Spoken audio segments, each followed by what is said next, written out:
Well, it is honestly a combination of comical and bewildering and possibly slightly concerning because I happened to decide in this instance I needed to offer my rejoinder to that and listed sort of itemised all the stories I'd done over the last few years that were a long list. Severely difficult for the Labour Party, Yeah. including but not limited to the Wahid Ali affair, which sort of dramatically undermined Labour's momentum early on into Starmer's administration. And then, of course, to the uninitiated, they did, of course, also pay an American public affairs firm to spy on me.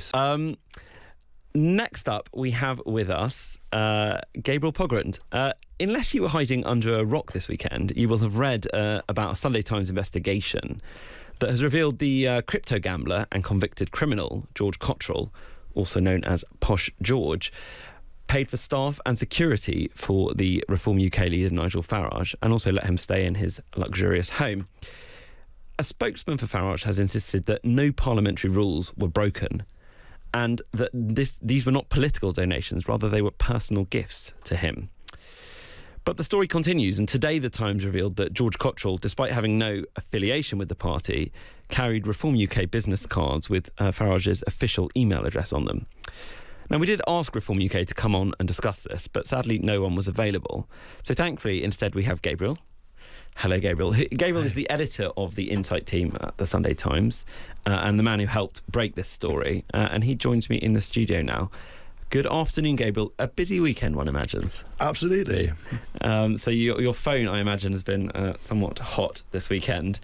But look, it's a fascinating piece of work you've done. It has major implications for British politics. At the crux of it, to my mind, is this question of parliamentary conduct. So I wonder if you might just explain to us, what are the rules that Nigel Farage potentially breached that your work has exposed? Well, the straightforward answer to that, I suppose, is as follows. Let's begin with what the purpose of the rules is, because there's lots of throat clearing within the MP's Code of Conduct about what this is all about, to which their position is that by achieving transparency, we uphold democracy and ensure that the public have total visibility on any interests which a reasonable person might think might have an impact on the words or actions of a parliamentarian. That's the overall idea. Within the small print, there's a particular category called Category 3, which relates to personal gifts of a value exceeding £300. It says that an MP, upon their election, must disclose any such benefits received over the preceding 12 months. And it says that there is an exception, which is that if it is purely personal, it does not need to be declared. What that means is, if it's a jumper that your grand's knitted you, or you're giving your wife a box of chocolates on Valentine's Day, of course, no, but that doesn't need to be declared. That's not something that the public need to know about. But if there's any thought or possibility that it connects to the person's political activities, then it should be declared. And if there's doubt about the motive of the giver or the use to which the gift is to be put, declare. Declaring is not an admission of wrongdoing. It's, on the contrary, the objective of the system. So that is the essence of the rule book. And so a lot will hinge on the interpretation of this word personal and how wide an interpretation you can put on the word personal. Your story clearly has ruffled some feathers. It's made a lot of news. And Farage has described it as an establishment hit job. And his party has called it a baseless and contrived story. They've rather played the man and not the ball at times on social media, and they've claimed rather absurdly, to my mind at least, that you are a Labour stooge.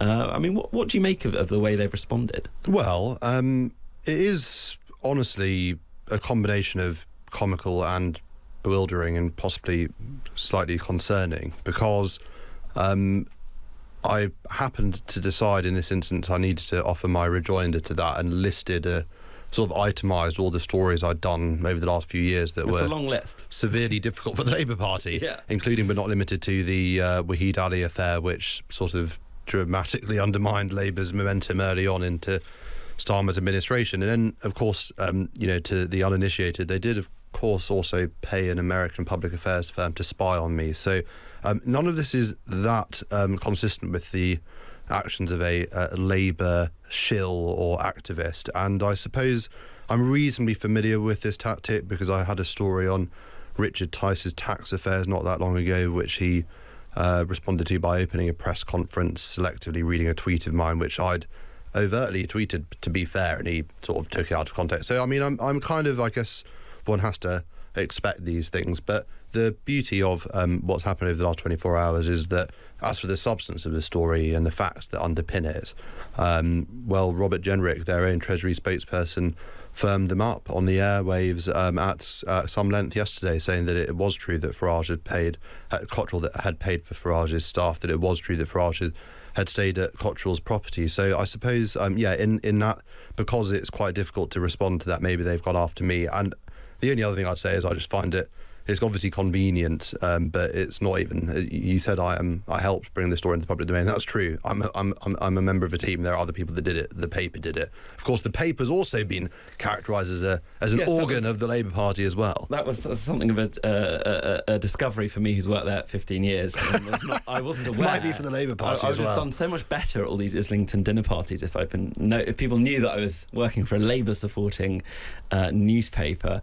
But look, I mean, it's quite serious, this, in a way, because there is a sense in Reform. You talk to people in Reform, they do genuinely feel that the establishment is turning against them, that the papers all want the Tories to edge them out, and that they think that this is a sort of concerted stitch-up. And to my mind, it misses the point that actually Reform's had quite a lot of positive coverage from mainstream newspapers in the last 18 months. There's been a lot of very interest in them, a lot of interviews with Farage and Tice, magazine interviews, a lot of coverage of their policies.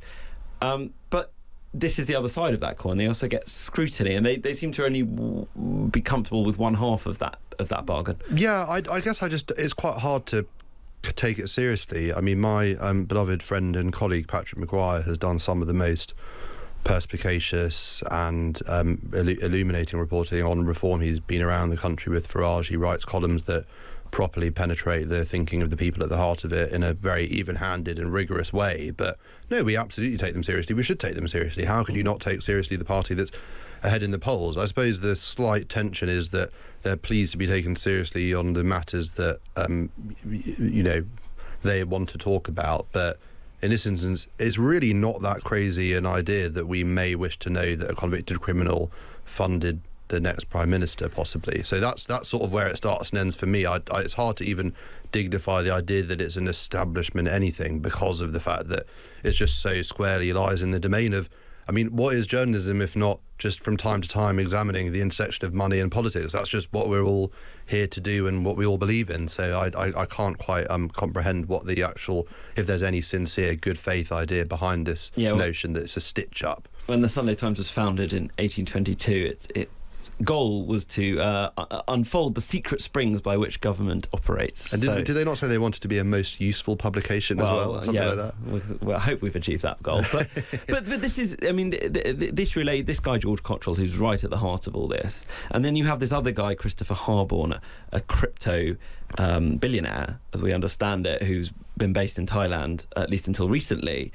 What's their relationship with each other? How do they sort of fit into Farage's orbit? Well, that's a really, really intriguing question, and it's one that I spent a little bit of time contemplating. I don't think I've resolved it conclusively, but here are a few things I can say. So Cottrell's heavily involved in a crypto gambling platform called Tether.bet, which, as its name suggests, transacts using a cryptocurrency called Tether, which, according to US court documents, is part owned by Christopher Harborne, who, if I'm not elaborating too incomprehensibly, he met Farage and Cottrell for lunch just days before the Tether.bet website was launched. So there are some very tightly wired relationships here. Cottrell was actually with Farage when he went to Thailand to visit Harborne. So they know each other, and they both have commercial interests. Or let me correct myself on air for the sake of precision.